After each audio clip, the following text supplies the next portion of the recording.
First the test, then the promotion. Trusting God to get us through hard times. Joyce Meyer. For Minute Read. Do you feel like you're going through a time of testing in your life? Are you struggling with a situation that you're tempted to just avoid, ignore, or run away from because it's too hard to face head-on and overcome? We all go through hard times and have to make the choice to trust God to help us deal with them and get through them, or give up and give in to them. But if we give up, we won't experience God's best for us. We won't get promoted in any area of life. God only knows what it took for me to get from where I started to where I am today. It was hard, to say the least, to come out of the mess I came out of. I was abused for so many years growing up, and I had to let God change my attitudes and teach me all the things from His Word that I now try to teach other people. Trust me, everything took longer than I thought it would, and it was a lot harder than I thought it would be. I went through so many things. Looking back now, I think, how in the world did I do that and get through it all? But I can tell you that I am grateful for every single thing I went through because, in the process, I learned so many things that developed my character and prepared me to be a leader in ministry today. I clearly recall the day when God spoke to my heart and said, "Joyce, I always want you to remember this. However many people I let you help, that's how many people you can hurt."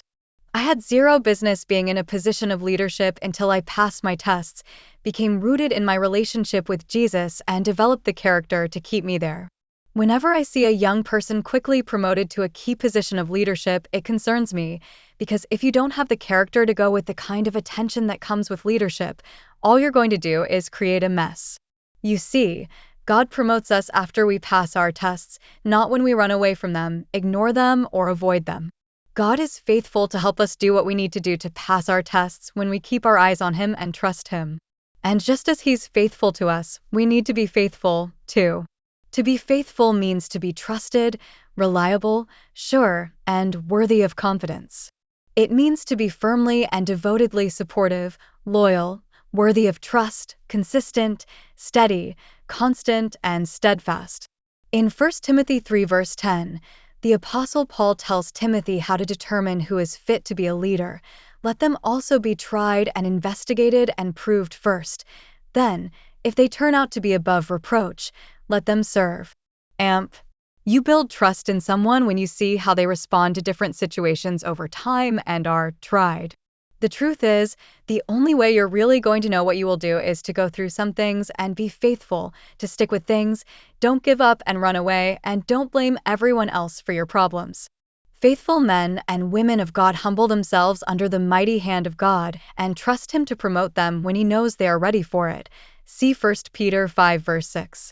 Now, that sounds really spiritual, so I want to make it practical. You're going to be under some human authority that you probably don't think always treats you right, and you probably won't always agree with them. And God is going to ask you to serve faithfully in that position with a good attitude, even when you're told no and you disagree. But I love what Proverbs 28 verse 20 says, "A faithful man shall abound with blessings." It's important for us to be excellent and do the best we can in every area of our lives so we can abound with blessings from God.